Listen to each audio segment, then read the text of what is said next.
Hello and welcome to the Billionaire Index by the Daily Episode Network.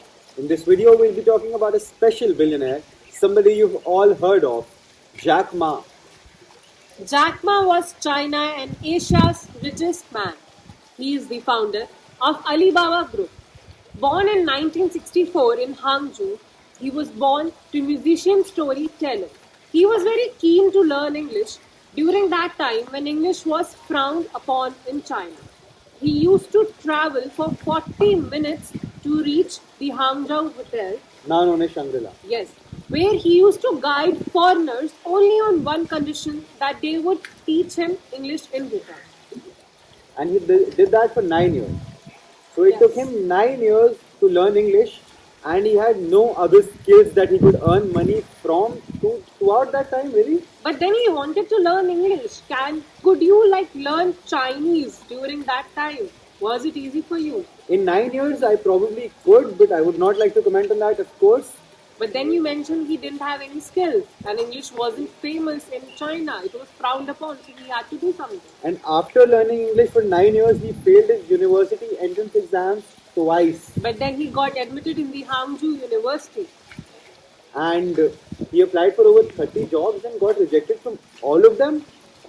Yeah, and he also said that once he went to KFC. Oh, that's a good story. Actually, he applied with 23 other people, out of which 23 of the other people got selected. He was the only person who got rejected out of that job. And he was proud of that. He took it in a very positive way and he started his own translation company. Yeah, because there was no going down from that.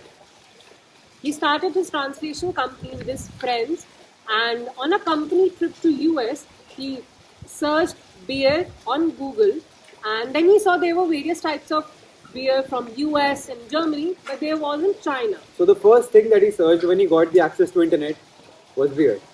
Because he said that it was easier to pronounce and spell. And then what happened? And he searched China on Google and he couldn't find China on the world map. So the person who could not spell a more difficult word than beer tried to spell China and could not find it. I wasn't born at that time, so. But don't you think that he just would have spelled China wrong? And there would have definitely been a word map on Google. So he would have just spelled China wrong and Google didn't show any results. Whatever. He saw it as an opportunity to bring China on the world map, and later on he started China Pages, a version of Yellow Pages. Again, a counterfeit, just like Alibaba would sell. But it did not work out. Of course it did not work out. It failed like all his other projects. But then in 1999, he raised $80,000 and from a friends and family round. So he got a huge push from his family because he could not work at anything else. He was constantly failing in his other business. Well, everyone starts from the scratch. Do you have $80,000 right now with you? Of course not, yes. So he started his company Alibaba, which was a B2B selling platform, and the company raised $25 million from outside investors, including Goldman Sachs and SoftBank. That was definitely commendable. And in 2003, he also started Taobao, where sellers could sell to each other, just like modern day Amazon. So he copied Amazon. Yes, because he wanted to start something of his own, something from his own country.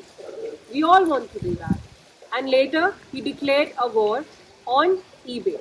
So according to him, Alibaba is a crocodile in the Yangtze River and eBay is a shark in the ocean. If they try to fight eBay in ocean, they will lose. But if they try to fight eBay in the river, they have a home-based advantage. And that actually turned out to be true. Alibaba did force eBay out of China in 2006. But when they got listed on the Hong Kong Stock Exchange in 2007, they failed miserably. They got delisted just 5 years later and the company's performance really deteriorated. But in 2014, it raised $25 billion, world's biggest IPO in New York. In New York, so they couldn't get any money in China. Well, we all want to sell our products in the global market. So he built a business worth $472 billion in his diversified portfolio. And it also enjoyed US government's favor when Trump came in power. And he also said that he is in love with the Chinese government but not married to them. That was actually kind of wrong because the Chinese government did lead to his fall, right? Yes, On October 24, 2020, Jack Ma, ahead of its IPO of Ant Group, criticized the Chinese banking system. That was a big mistake, I think. Yes, he compared them to the pawn shop mentality.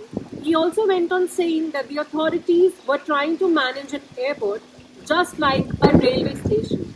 And this opened the Pandora box for Jack Ma as he faced the wrath of Xi Jinping, and he upset some bankers and people in high position. He disappeared after that, right? Yeah, The famous billionaire who wanted to do something for their country disappeared. yeah, because he was being outspoken and he was criticizing the system in his country, constructive criticism. So Ma and his colleagues, they were called for a meeting with the regulators for the Ant Group's IPO. And the meeting was stopped, the IPO was stopped, and Jack Ma's company went into free fall, wiping 76 billion off the market. That is unheard of, really.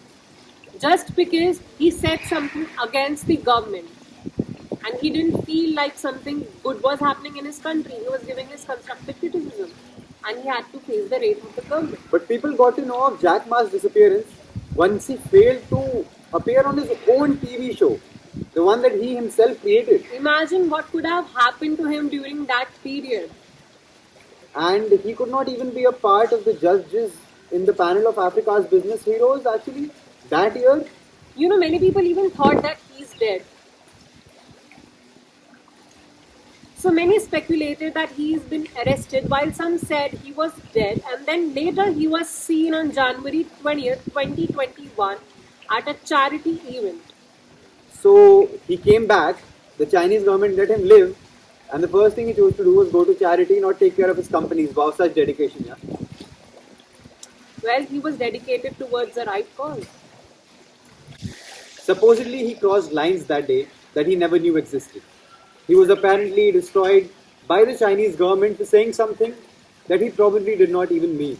But Jack Ma was not a good person after all, because the Chinese government supported him for selling counterfeit products for years. But after that, he went against the government itself.